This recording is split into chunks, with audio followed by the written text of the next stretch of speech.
지난 주 중에 청년 자매 중에 한 명이 이런 질문을 저한테 해왔습니다. 목사님은 만약에 결혼할 상대분이 이제 한 달 결혼 전에 한 달 동안 혼자 여행을 갔다 온다라고 한다면 허락해 주실 건가요? 허락하지 않으실 건가요?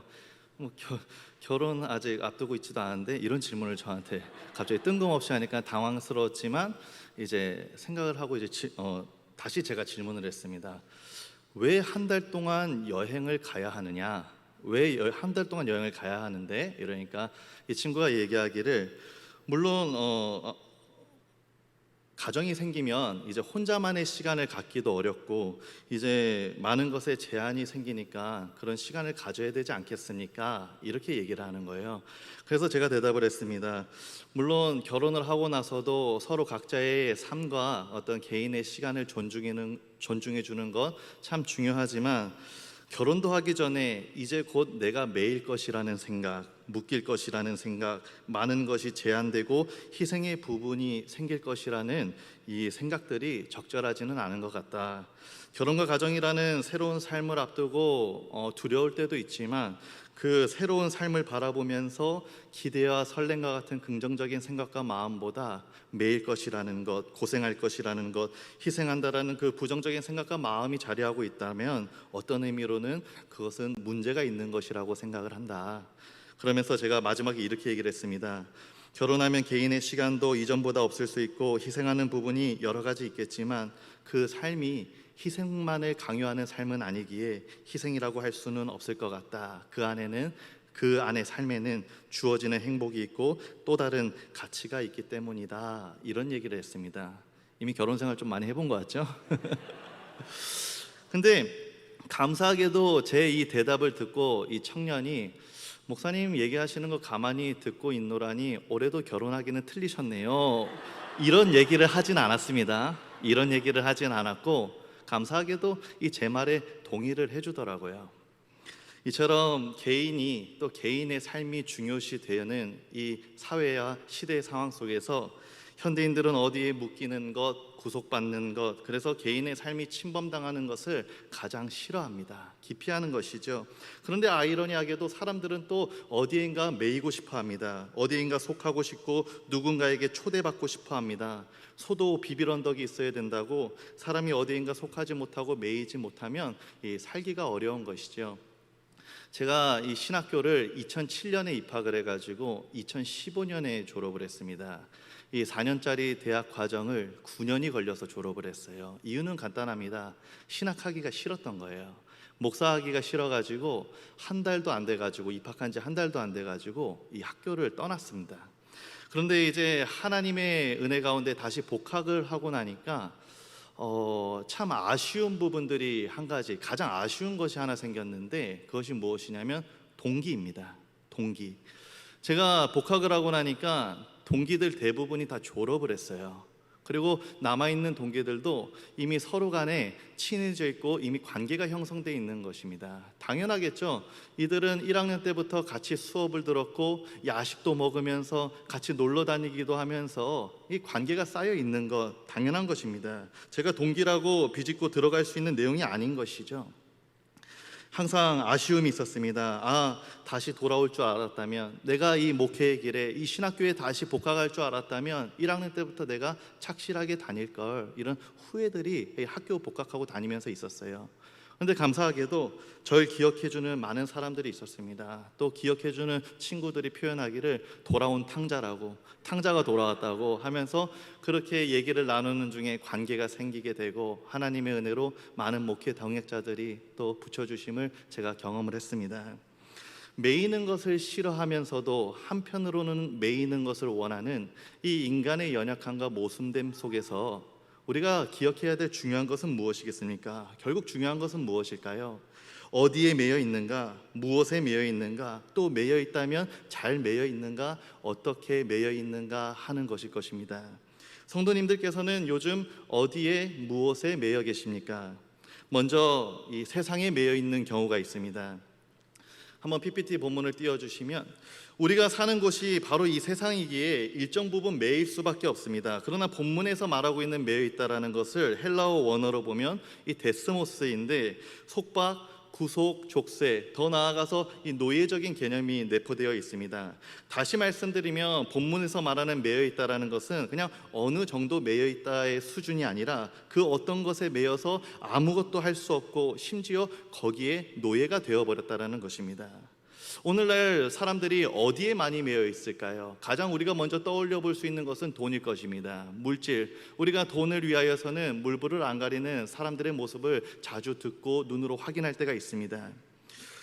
종이에 잉크가 인쇄된 인격을 가지지 않은 돈이 최고의 가치로 이제 대두되기 시작하면서 그 돈 앞에 인격을 가진 사람이 비인격화되어집니다. 돈으로 환산할 수 없는 가치들이 매몰되어지고 있습니다. 돈 때문에 가족끼리 살인이 일어나고요, 돈을 벌기 위해서 일말의 도덕 양심마저 내던져 버리는 것이 오늘날의 삶의 모습입니다. 돈이 중요하기 때문에, 돈 한 푼이 내게 너무나 중요하기 때문에 다른 사람에게 베풀 여유가 없습니다. 또 나아가서 신앙을 가진 사람들이 하나님에 대해서 인색해지기 시작합니다.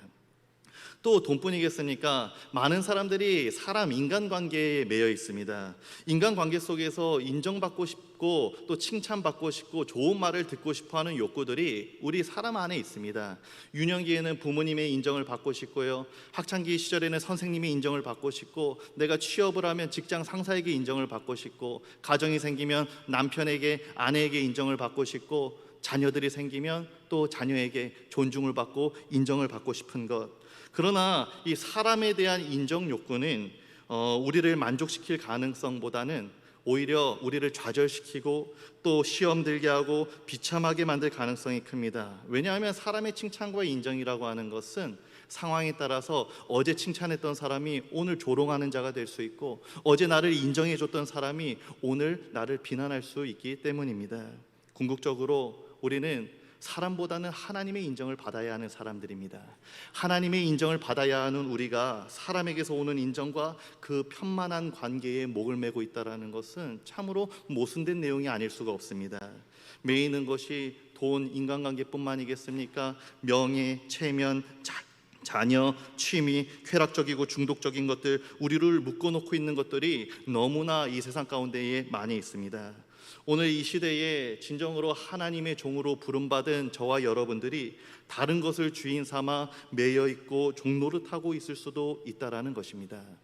두 번째로는 오늘 본문에 나오는 바울의 경우처럼 복음 때문에 매이는 경우가 있습니다. 디모데후서 2장 9절 이 상반절을 보시면 우리 한번 읽어보실까요? 시작. 복음으로 말미암아 내가 죄인과 같이 매이는 데까지 고난을 받았으나. 바울은 지금 이 복음 때문에 고난을 받고 있습니다. 바울은 복음만 아니면 죄인일 이유가 없는 사람입니다. 바울은 로마 시민권자예요. 이렇게 매를 맞고 옥에 갇힐 험한 일을 당해야 될 이유가 없는 사람인데, 이 사도 바울이 왜 옥에 갇혔느냐? 바로 복음으로 말미암아 갇혔다라고 하는 것입니다. 바울이 스스로 얘기하기를 내가 죄인과 같이 매이는 데에 고난을 받았다, 매였다, 죄인과 같이 매였다. 여기서 갇히라고 하는 것은 함께 갇혔다라는 것이 아니라 마치 죄인처럼 내가 매이게 됐다. 그러니까 본인 스스로는 죄가 없음에도, 죄인이 아님에도 죄인 취급당하고 죄인처럼 매이게 되었다라는 것입니다. 하나님을 알지 못하고 복음을 믿지 않는 사회와 세상 가운데에서 우리가 말하고 있는 이 복음은 세상 사람들에게 한참 잘못된 이단의 사상과도 별반 다를 것 없는 그러한 사상입니다. 우리가 믿는 믿음이라고 하는 것은 어쩌면 세상 사람들이 느끼기에 사회의 그 분열을 조장하는 가장 유해한 요소로 전락되고 마는 것이 그 내용일 수 있습니다. 요즘에는 이렇게 지나다니다 보면 코로나에 대한 이 민감성이 많이 떨어지긴 한 것 같아요. 그래서 사람들 식당도 가고 다 지낼 거 다 지내고 하는데, 이 코로나에 대해서 한창 민감할 때 우리가 이 기독교인들이 얼마나 숨죽이면서 살았는지 모릅니다.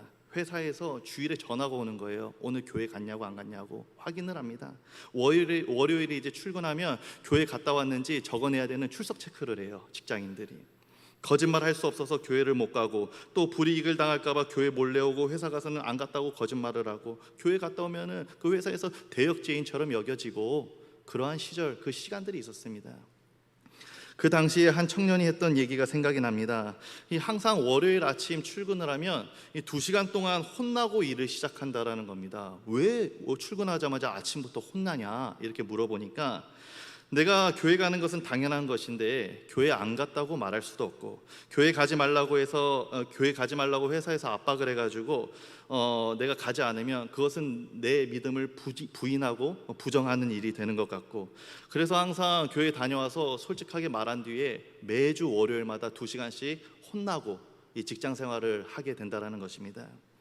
그러면서 마지막 얘기하는 게 잘리면 되죠, 이렇게 얘기를 하는 거예요. 이 말을 들으면서 이게 담당 교육자로서 해줄 수 있는 것이 아무것도 없구나라는 이 사실에 미안하기도 하고, 또 자신이 믿는 믿음을 지키면서 삶의 실천으로 이어진다는 사실에 감사하기도 하고, 웬만한 목사보다 낫구나 이런 생각을 좀 해본 적이 있습니다. 청년부 임원들, 목자들, 사역팀장들, 리더들에 해당되는 지체들은요, 토요일이 되면 아침 8시부터 저녁까지 교회에서 삽니다. 양육 훈련이다, 목장 모임 준비한다, 주일 예배 준비한다, 목원 신방한다. 한번 생각해 보십시오. 직장을 다니든 청년이든 학업을 하는 청년이든 월요일부터 금요일까지 바쁜 시간을 지냈을 것입니다. 그러면은 주일은 교회에 예배 드리러 와야 되니까 주일을 제쳐놓고서라도 토요일 이 청년들에게 얼마나 귀한 시간입니까? 친구들 만나고 싶기도 하고, 놀러 가고 싶기도 하고, 뭔가 배우고 싶은 것이 많은 청년의 때니까 뭔가 배우러 학원을 등록해서 가고 싶은 마음이 있을 수도 있습니다. 그런데 시간을 들이고 있습니다. 또 목원들, 이 청년 공동체 지체들을 만나면서 자신의 물질까지 드리고 있습니다. 복음으로 말미암아, 그 믿는 믿음으로 말미암아 매어진 것이 있는 것이죠. 복음으로 말미암는 매임은 때로는 고난과 희생을 동반하는 내용일 것입니다. 그러나 그것은 고난과 희생만을 강요하는 것으로 내용이 끝나지지 않습니다. 오늘 본문 말씀 보시면 바울은 지금 복음으로 말미암는 매임으로 인해서 좌절하고 실망하지 않습니다. 왜냐하면 자신은 지금 비록 쇠사슬에 매여 있지만 하나님의 말씀은 매이지 않는다라는 사실을 깨달았기 때문입니다. 디모데후서 2장 9절 이 하반절의 말씀은 보면 하나님의 말씀은 매이지 아니하니라 라고 기록이 되어 있습니다. 하나님의 말씀은 어디에도 매이지 않습니다. 비록 하나님의 말씀을 전하는 바울은 감옥에 갇혀 있지만 하나님의 말씀은 계속해서 전진하여지고 확장되어지고 더하여지는 역사가 이 초대교회 역사 가운데 있었습니다. 초대교회가 핍박을 받음에도 불구하고 하나님의 말씀이 더욱더 흥왕하여져 가는 것이죠. 초대교회의 성도들이 흩어진 것이 우리의 눈으로 봤을 때, 귀에 들려졌을 때는 고난받는다, 이러한 고난이 왜 왔는가 싶지만 그 일을 통하여서 하나님의 복음은 온 세계 열방으로 흩어졌다라는 사실을 우리가 다 알고 계실 것입니다. 하나님의 말씀은 이토록 능력이 있는 것입니다. 어떠한 어려움이나 고난이나 핍박이 있어도 하나님의 말씀은 매이지 않습니다. 하나님의 말씀을 전하는 자가 갇히고 매이게 된다 해도 하나님의 말씀은 매이지 않습니다. 하나님의 말씀을 담고 있는 책은 때로 불태워진다 할지라도 그 말씀과 그 진리는 계속해서 이어지게 되는 것입니다.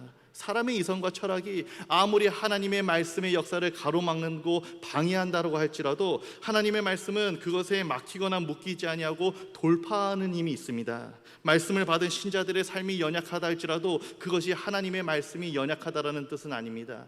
이단과 위선자들이 거짓을 얘기한다 할지라도 그것 때문에 하나님의 말씀이 거짓되다라고 말할 수 없습니다. 하나님의 말씀은요, 죄인의 완악함을 뚫고 회심하게 하는 그 능력이 있고요, 세상의 조롱 가운데에서도, 이 조롱하는 세상 가운데에서도 그 세상의 조롱과 모든 비난을 뒤집어 버릴 수 있는 능력이 있는 것이 바로 하나님의 말씀인 것입니다. 이렇게 하나님의 말씀은 매이지 않을 뿐만 아니라 자유로움 그 자체입니다. 자유로움 그 자체일 뿐만 아니라 우리가 능히 측량할 수도 없는 크신 능력이 바로 하나님의 말씀인 것입니다. 왜 하나님의 말씀은 매이지 않을까요? 당연한 것입니다. PPT 띄워주시면, 그것은 전능하신 하나님의 음성이기 때문입니다. 매일 수가 없는 것이지요. 하나님이 어디에 구속되어 있고 매여 있다라는 것이 우리가 받아들일 수 없는 내용입니다. 뿐만 아니라 성령의 활력에 찬 활동을 수반하고 있기 때문입니다. 말씀이 가는 곳에 우리 성령 하나님이 함께 가시는 것입니다. 말씀이 선포되어지고 역사되어지는 곳이 바로 성령 하나님의 역사라는 것이죠. 찰스 스펄전 목사님이 하나님의 말씀의 능력을 두고 이렇게 얘기를 했습니다. 진리의 전파를 인간의 힘으로는 도저히 막을 수 없다. 그 전진을 아무리 방해하려고 해도 아무런 효력이 없다. 붙들어 둘 수 없는 바람처럼 벽도 그것을 제한할 수 없고 쇠창살도 그것을 가두어 둘 수 없다. 하나님의 말씀은 그 무엇도 그 누구도 막을 수 없는 줄 믿으시기 바랍니다. 사랑하는 성도님들, 요즘 무엇에 매여 살고 계십니까? 묶여 있는 것이 너무나 많이 있으십니까? 그 어떤 것에도 매이지 않는 하나님의 말씀에 매이고 붙들림 받을 때 진정으로 자유함을 누릴 수 있습니다. 혹시 하나님의 말씀, 그 복음에 매이면 내가 희생할 것 같아서, 내가 고생할 것 같아서, 고난의 어떤 상황에 맞닥뜨릴 것 같아서 두려워하고 계십니까? 하나님의 말씀에 매이면요, 매여도 매인 것이 아니게 되고 절대로 고난과 희생만으로 끝나지지 않습니다. 오늘 본문에 이어서 읽지는 않았지만 사도 바울이 디모데후서 2장 11절에서 12절에서 이렇게 고백을 합니다. 우리 다 같이 한번 읽어보겠습니다. 시작. 미쁘다 이 말이여, 우리가 주와 함께 죽었으면 또한 주 함께 살 것이요, 참으면 또한 함께 왕노릇 할 것이요. 사도 바울은 지금 이렇게 고백하는 겁니다. 내가 복음으로 말미암아 매였으나 하나님의 말씀은 매이지 않느니라. 얼마나 이것이 믿을 만한가. 얼마나 이 말씀이 나의 흔들리는 믿음을 굳게 해주는가. 내가 하나님의 말씀에 붙들림 받는다면 죽어도 죽는 것이 아니라 산 것이요, 이제는 세상의 종노릇 하는 것이 아니라 왕노릇 하는 것이로다. 사도 바울이 고백 선언을 하고 있는 것입니다. 사랑하는 성도님들, 지금 어디에 무엇에 매여 살고 계십니까? 세상에 매여 있든지 복음으로 말미암아 매여 있든지 하나님의 말씀에 매임 받은 삶을 살 수만 있다면 그것은 매이지 않는 하나님의 말씀이기 때문에 여러 가지로 묶인 우리를 자유케 할 것입니다. 하나님의 말씀이 매이지 않는 능력이라는 것을 우리가 받아들일 때 우리가 진정으로 자유로워질 수 있다라는 것에 확신하시기를 바랍니다. 오늘 이 말씀을 들은 모든 성도님들이 이 매이지 않는 하나님의 말씀에 붙들려서 이미도 우리에게 참 자유를 허락하신 그 하나님의 은혜와 그 능력을 날마다 누리며 사시기를 간절히 소망합니다. 하나님 아버지, 오늘 이 시간에 하나님의 말씀, 그 매이지 아니하는 하나님의 말씀과 능력을 나눕니다. 하나님, 이 나누는 말씀 가운데에 함께하여 주시옵시고 이 말씀이 진정으로 아멘으로 믿어지고 받아들이는 우리 성도님들의 삶 가운데에 그 아무것도 막을 수 없고 돌파하며 능히 극복할 수 있는 승리의 삶으로 견인하시는 그 하나님의 말씀의 능력이 임하게 하여 주시옵소서. 예수님 이름으로 기도드리옵나이다. 아멘.